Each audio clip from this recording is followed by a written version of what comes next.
ಭಾರತ ಮತ್ತು ದಕ್ಷಿಣ ಆಫ್ರಿಕಾ ತಂಡಗಳ ನಡುವೆ ನಡೆದ ಎರಡನೇ ಏಕದಿನ ಪಂದ್ಯದಲ್ಲಿ ಭಾರತವು ದಕ್ಷಿಣ ಆಫ್ರಿಕಾ ವಿರುದ್ಧ ಸೋಲನ್ನು ಅನುಭವಿಸಿದೆ.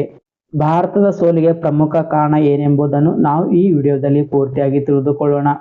ರಾಯ್ಪುರ್ನ ಶಾಹಿದ್ ವೀರ್ ನಾರಾಯಣ್ ಸಿಂಗ್ ಇಂಟರ್ನ್ಯಾಷನಲ್ ಸ್ಟೇಡಿಯಂನಲ್ಲಿ ನಡೆದ ಎರಡನೇ ಏಕದಿನ ಪಂದ್ಯದಲ್ಲಿ ದಕ್ಷಿಣ ಆಫ್ರಿಕಾ ತಂಡದ ನಾಯಕ ತೆಂಬಾ ಬೌಮಾ ಅವರು ಟಾಸ್ ಗೆದ್ದು ಮೊದಲು ಬೌಲಿಂಗ್ ಅನ್ನು ಆಯ್ದುಕೊಂಡಿದ್ದರು. ಹೀಗಾಗಿ ಭಾರತವು ಮೊದಲು ಬ್ಯಾಟಿಂಗ್ಗೆ ಇಳಿಯಲ್ಪಟ್ಟಿತು. ಭಾರತದ ಬ್ಯಾಟ್ಸ್ಮನ್ಗಳು ಅತ್ಯದ್ಭುತವಾದ ಶತಕಗಳ ಜತೆ ಆಟದಿಂದ ಭಾರತವು ಬೃಹತ್ ಮೊತ್ತವನ್ನು ಪೇರಿಸಿತು. ಭಾರತವು 50 ಓವರ್ಗಳಲ್ಲಿ 5 ವಿಕೆಟ್ ಕಳೆದುಕೊಂಡು 358 ರನ್ಗಳನ್ನು ಪೇರಿಸಿತು. ಭಾರತದ 358 ರನ್ಗಳ ಕೊಡುಗೆಯಲ್ಲಿ ವಿರಾಟ್ ಕೊಹ್ಲಿ ಅವರ ಮತ್ತೊಂದು ಶತಕ ಮತ್ತು ಇವರ ಜೊತೆಗೆ ಗಾಯಕ್ವಾಡ್ ಅವರ ಶತಕ ಭರ್ಜರಿಯಾಗಿತ್ತು. ಎಸ್ ಹೌದು, ಹಾಗಾದರೂ ಸಹ ಭಾರತವು ದಕ್ಷಿಣ ಆಫ್ರಿಕಾ ವಿರುದ್ಧ ಎರಡನೇ ಏಕದಿನ ಪಂದ್ಯದಲ್ಲಿ ಸೋಲನ್ನು ಅನುಭವಿಸಿದೆ. ಎಸ್ ಹೌದು, ಈ ಪಂದ್ಯದಲ್ಲೂ ಸಹ ನಾಯಕ KL ರಾಹುಲ್ ಅವರು ಭರ್ಜರಿಯಾದ ಅರ್ಧಶತಕವನ್ನು ಸಿಡಿಸಿದರು.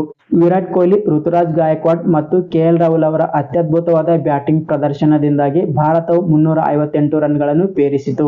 ಭಾರತದ ಇನ್ನಿಂಗ್ಸ್ನ ಕೊನೆಯಲ್ಲಿ ರವೀಂದ್ರ ಜಡೇಜಾ ಅವರ ನಿಧಾನವಾದ ಬ್ಯಾಟಿಂಗ್ಗೆ ಬೃಹತ್ ಮೊತ್ತವನ್ನು ಪೇರಿಸಲು ಸಾಧ್ಯವಾಗಲಿಲ್ಲ. ಇನ್ನು 30-40 ರನ್ ಗಳಿಸಬಹುದಾದ ಭಾರತ ತಂಡಕ್ಕೆ ಹಿನ್ನಡೆ ಉಂಟು ಮಾಡಿದ್ದು ರವೀಂದ್ರ ಜಡೇಜಾ ಅವರ ಬ್ಯಾಟಿಂಗ್.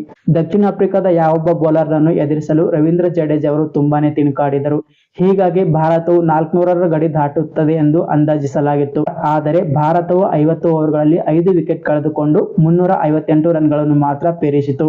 359 ರನ್ಗಳ ಟಾರ್ಗೆಟ್ ಗುರಿಯನ್ನು ಬೆನ್ನು ಹತ್ತಿದ ದಕ್ಷಿಣ ಆಫ್ರಿಕಾ ತಂಡವು 49.2 ಓವರ್ಗಳಲ್ಲಿ 6 ವಿಕೆಟ್ ಕಳೆದುಕೊಂಡು 362 ರನ್ ಗಳಿಸಿ 4 ವಿಕೆಟ್ಗಳಿಂದ ಪಂದ್ಯವನ್ನು ಗೆದ್ದು 3 ಪಂದ್ಯಗಳ ಏಕದಿನ ಸರಣಿಯಲ್ಲಿ 1-1ರ ಸಮಬಲದೊಂದಿಗೆ ಮುಂದಿನ ಏಕದಿನಕ್ಕೆ ಕಾಲಿಡಲಿವೆ. ಎರಡು ತಂಡಗಳು ಎರಡನೇ ಏಕದಿನ ಪಂದ್ಯವನ್ನು ಗೆದ್ದಿರುವ ದಕ್ಷಿಣ ಆಫ್ರಿಕಾ ತಂಡವು 3 ಪಂದ್ಯಗಳ ಏಕದಿನ ಸರಣಿಯಲ್ಲಿ 1-1ರ ಸಮಬಲದೊಂದಿಗೆ ಮೂರನೇ ಏಕದಿನ ಪಂದ್ಯದಲ್ಲಿ ಭಾರತ ಮತ್ತು ದಕ್ಷಿಣ ಆಫ್ರಿಕಾ ತಂಡಗಳು ಸೆಣಸಾಡಲಿವೆ. ಮೂರನೇ ಏಕದಿನ ಪಂದ್ಯದಲ್ಲಿ ಯಾವ ತಂಡ ಗೆಲ್ಲುತ್ತದೆ ಆ ತಂಡ ಸರಣಿಯನ್ನು ತನ್ನದಾಗಿಸಿಕೊಳ್ಳುತ್ತದೆ.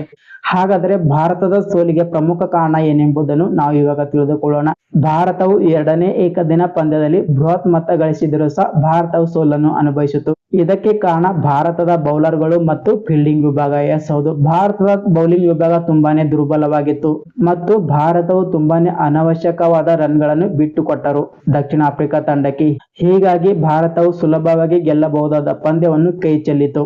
ಇದಕ್ಕೆ ಕಾರಣ ಭಾರತದ ಆಯ್ಕೆ ಸಮಿತಿ ಮತ್ತು ಕೋಚ್ ಗಂಭೀರ್ ಎಂದು ದೂರಲಾಗುತ್ತಿದೆ. ಕಾರಣ ಮೊಹಮ್ಮದ್ ಶಮಿ ಮತ್ತು ಮೊಹಮ್ಮದ್ ಸಿರಾಜ್ ಅವರು ದೇಶೀಯ ಪಂದ್ಯಗಳನ್ನು ಆಡುತ್ತಿದ್ದಾರೆ. ಹಾಗಾದ್ರೆ ಅವರಿಗೆ ಯಾವುದೇ ರೀತಿಯ ಬೆಲೆ ಇಲ್ಲವೇ? ಭಾರತ ತಂಡವು ಉತ್ತಮ ಬೌಲರ್ ಗಳನ್ನು ಹೊಂದಿದೆ, ಆದರೆ ಆ ಬೌಲರ್ ಗಳನ್ನು ಉಪಯೋಗಿಸುವಲ್ಲಿ ಕೋಚ್ ಗೌತಮ್ ಗಂಭೀರ್ ಅವರು ಎಡವುತ್ತಿದ್ದಾರೆ ಮತ್ತು ಸೆಲೆಕ್ಟರ್ಸ್ ಎಡವುತ್ತಿದ್ದಾರೆ. ಮೊಹಮ್ಮದ್ ಶಮಿ ಮತ್ತು ಮೊಹಮ್ಮದ್ ಸಿರಾಜ್ ಅವರು ಬೌಲಿಂಗ್ ನಲ್ಲಿ ಅತ್ಯದ್ಭುತವಾದ ಪ್ರದರ್ಶನವನ್ನು ನೀಡುತ್ತಿದ್ದಾರೆ. ಹೀಗಾದರೂ ಸಹ ಸೆಲೆಕ್ಟರ್ಸ್ ಇವರನ್ನು ಆಯ್ಕೆ ಮಾಡಿಲ್ಲ ದಕ್ಷಿಣ ಆಫ್ರಿಕಾ ವಿರುದ್ಧದ ಏಕದಿನ ಪಂದ್ಯಗಳಿಗೆ. 2023ರ ಏಕದಿನ ವಿಶ್ವಕಪ್ ಪಂದ್ಯದಲ್ಲಿ ಮೊಹಮ್ಮದ್ ಶಮಿ ಅವರು ತುಂಬಾನೇ ಅತ್ಯದ್ಭುತವಾದ ಬೌಲಿಂಗ್ ಪ್ರದರ್ಶನದ ಮೂಲಕ ಭಾರತ ತಂಡವನ್ನು ಫೈನಲ್ ವರೆಗೆ ಕೊಂಡೊಯ್ದಿದ್ದರು. ಎದುರಾಳಿ ತಂಡದ ಎಲ್ಲಾ ಬ್ಯಾಟ್ಸ್ಮನ್ಗಳು ಮೊಹಮ್ಮದ್ ಶಮಿ ಅವರ ಬೌಲಿಂಗ್ ನಲ್ಲಿ ಬ್ಯಾಟಿಂಗ್ ಮಾಡುವುದು ತುಂಬಾನೇ ಕಷ್ಟಕರವಾಗಿತ್ತು. ಕಾರಣ ಅವರ ಬೌಲಿಂಗ್ ವಿಭಾಗವೇ ಆಗಿತ್ತು. ಅಂತಹ ಅದ್ಭುತವಾದ ಬೌಲಿಂಗ್ ವಿಭಾಗವನ್ನು ಹೊಂದಿರುವ ಮೊಹಮ್ಮದ್ ಶಮಿ ಅವರನ್ನು ದಕ್ಷಿಣ ಆಫ್ರಿಕಾ ವಿರುದ್ಧದ ಏಕದಿನ ಪಂದ್ಯಗಳಿಗೆ ಆಯ್ಕೆ ಮಾಡಲಾಗಿಲ್ಲ. ಹಾಗಾದ್ರೆ ಆಯ್ಕೆ ಸಮಿತಿಯು ತುಂಬಾನೇ ದುರ್ಬಲವಾಗಿದೆ ಆಯ್ಕೆ ಮಾಡುವಲ್ಲಿ ಭಾರತ ತಂಡವನ್ನು ಎಂಬುದೇ ಯಕ್ಷ ಪ್ರಶ್ನೆಯಾಗಿ ಉಳಿದಿದೆ. ಸದ್ಯ ಮೊಹಮ್ಮದ್ ಶಮಿ ಮತ್ತು ಮೊಹಮ್ಮದ್ ಸಿರಾಜ್ ಅವರು ದೇಶೀಯ ಪಂದ್ಯಗಳನ್ನು ಆಡುತ್ತಿದ್ದಾರೆ. ದೇಶೀಯ ಪಂದ್ಯ ಪ್ರಮುಖವೇ ಅಥವಾ ಇಂಟರ್ನ್ಯಾಷನಲ್ ಪಂದ್ಯವು ಪ್ರಮುಖವೇ ಎಂಬುದು ಸೆಲೆಕ್ಟರ್ಸ್ಗೆ ತಿಳಿದಿಲ್ಲ. ಹಾಗಾದರೆ ಮುಂದಿನ ದಿನದಲ್ಲಿ ಕೋಚ್ ಗೌತಮ್ ಗಂಭೀರ್ ಮತ್ತು ಆಯ್ಕೆ ಸಮಿತಿಯು ಎಚ್ಚೆತ್ತುಕೊಳ್ಳಲಿದೆ ಎಂಬುದನ್ನು ನಾವೆಲ್ಲರೂ ಕಾದು ನೋಡಬೇಕಾಗಿದೆ. ಇದಕ್ಕೆ ಪರಿಹಾರ ಆಯ್ಕೆ ಸಮಿತಿಯು ಭಾರತ ತಂಡವನ್ನು ತುಂಬಾನೇ ಬಲಿಷ್ಠವಾದ ತಂಡವನ್ನು ಕಟ್ಟಬೇಕಾಗುತ್ತದೆ. ಜೊತೆಗೆ ಬ್ಯಾಟಿಂಗ್ ವಿಭಾಗ, ಬೌಲಿಂಗ್ ವಿಭಾಗ ತುಂಬಾನೇ ಅತ್ಯದ್ಭುತವಾಗಿರಬೇಕಾಗುತ್ತದೆ. ಭಾರತವು ಎದುರಾಳಿ ತಂಡವನ್ನು ಸೋಲಿಸಬೇಕಾದರೆ ಭಾರತದ ಬ್ರಹ್ಮಾಸ್ತ್ರ ಎಂದರೆ ಮೊಹಮ್ಮದ್ ಶಮಿ, ಮೊಹಮ್ಮದ್ ಸಿರಾಜ್ ಮತ್ತು ಜಸ್ಪ್ರೀತ್ ಬುಮ್ರಾ. ಈ ಮೂವರು ವೇಗದ ಬೌಲರ್ಗಳು ಭಾರತ ತಂಡದಲ್ಲಿದ್ದರೆ ಯಾವುದೇ ಎದುರಾಳಿ ತಂಡವನ್ನು ಹಗುರವಾಗಿ ಸೋಲಿಸಬಹುದು. ಆದರೆ ಈ ವಿಚಾರವನ್ನು ಆಯ್ಕೆ ಸಮಿತಿಯು ಆಯ್ಕೆ ಮಾಡಲು ಸಾಧ್ಯವಾಗುತ್ತಿಲ್ಲ. ಈ ವಿಚಾರವು ಭಾರತದ ಆಯ್ಕೆ ಸಮಿತಿಗೆ ಗೊತ್ತಾಗಿರಬೇಕು. ಭಾರತ ಮತ್ತು ದಕ್ಷಿಣ ಆಫ್ರಿಕಾ ತಂಡಗಳ ನಡುವೆ ಮೂರನೇ ಏಕದಿನ ಪಂದ್ಯವು ಡಿಸೆಂಬರ್ 6ರಂದು ವಿಶಾಖಪಟ್ಟಣಂನಲ್ಲಿ ನಡೆಯಲಿದೆ. ಹಾಗಾದರೆ ವಿಶಾಖಪಟ್ಟಣಂನಲ್ಲಿ ಭಾರತ ತಂಡವು ಗೆಲ್ಲಲಿದೆ ಎಂಬುದನ್ನು ನಾವೆಲ್ಲರೂ ಕಾದು ನೋಡೋಣ. ಇದು ಇವತ್ತಿನ ವಿಡಿಯೋ. ಮತ್ತೆ ಮುಂದಿನ ವಿಡಿಯೋದೊಂದಿಗೆ ನಿಮ್ಮನ್ನು ಭೇಟಿಯಾಗುತ್ತೇನೆ.